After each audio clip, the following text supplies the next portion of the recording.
Hai semuanya, selamat datang di video tutorial coding untuk pemula. Video ini kita akan belajar prinsip-prinsip dasar coding langsung dari aplikasi seru dan sederhana yang disebut Scratch. Jadi kamu bisa langsung praktik dan bikin proyek coding pertamamu.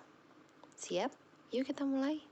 Nah, pertama-tama apa sih sebenarnya coding itu? Kamu mungkin pernah dengar istilahnya, tapi sebenarnya coding itu cuma sebuah cara kita bicara sama komputer atau perangkat lain biar mereka paham apa yang harus mereka lakukan. Coding dan algoritma. Sekarang bayangin kamu lagi kasih tahu temanmu cara bikin sandwich. Pertama, ambil roti, tambahin isian, tutup dengan roti lagi. Ini adalah langkah-langkah yang pasti kan? Nah, dalam coding ini disebut algoritma. Algoritma adalah serangkaian instruksi atau langkah-langkah yang jelas untuk mencapai tujuan tertentu.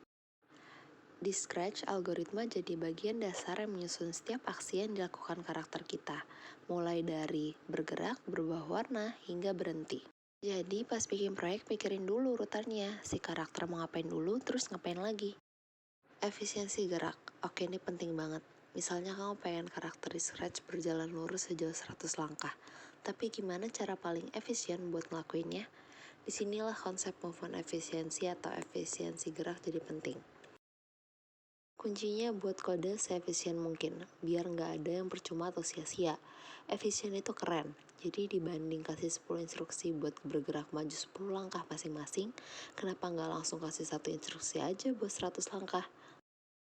Lebih ringkas kan? 3. Loop atau perulangan. Nah, pernah nggak ngerasa bosan karena harus nulis instruksi yang sama berulang-ulang? Di Scratch ada cara supaya kita nggak perlu ngulang-ulang instruksi itu, namanya loop. Misalnya kamu mau karakter ngelakuin sesuatu sebanyak 10 kali seperti melompat, kamu nggak perlu nulis perintah lompat 10 kali, cukup pakai blok repeat 10 dan si karakter bakal otomatis lompat 10 kali. Ini penting banget buat hemat waktu dan bikin kode lebih rapi. Coba deh, loop bakal bikin semuanya jauh lebih gampang. Conditional if then and if then else.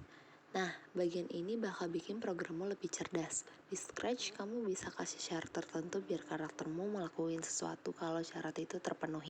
Ini disebut conditionals. Contohnya, kamu mau karakter ngebilang Y kalau menang, tapi kalau kalah bilang coba lagi.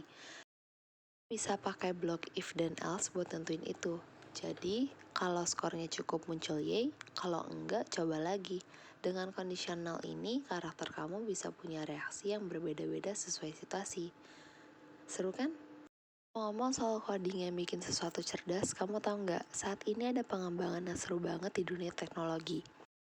Salah satu inovator terdepan sekarang lagi eksperimen chip otak Neuralink, teknologi yang bikin komunikasi antara otak dan mesin jadi mungkin. Bayangin, manusia bisa coding otak mereka buat ngontrol perangkat dengan pikiran. Teknologi ini pakai prinsip algoritma, efisiensi, bahkan kondisional kayak yang kita pakai di coding Scratch.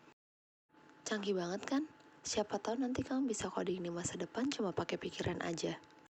Kesimpulannya, coding itu sebenarnya nggak serumit yang kita bayangkan. Dengan prinsip dasar kayak algoritma, efisien gerak, loop, dan conditionals, kamu bisa bikin program yang nggak cuma jalan tapi keren dan efisien. Semakin kamu sering mencoba, semakin asik rasanya. Cobain semua blok di Scratch dan lihat apa yang kamu bisa bikin. Siapa tahu kamu bisa bikin game atau animasi keren yang bikin bangga. Jangan lupa kalau kamu suka video ini, klik tombol like dan follow biar kamu gak ketinggalan video seru lainnya tentang dunia coding, game, development, dan teknologi. Yuk jadi kreator yang jago ngoding.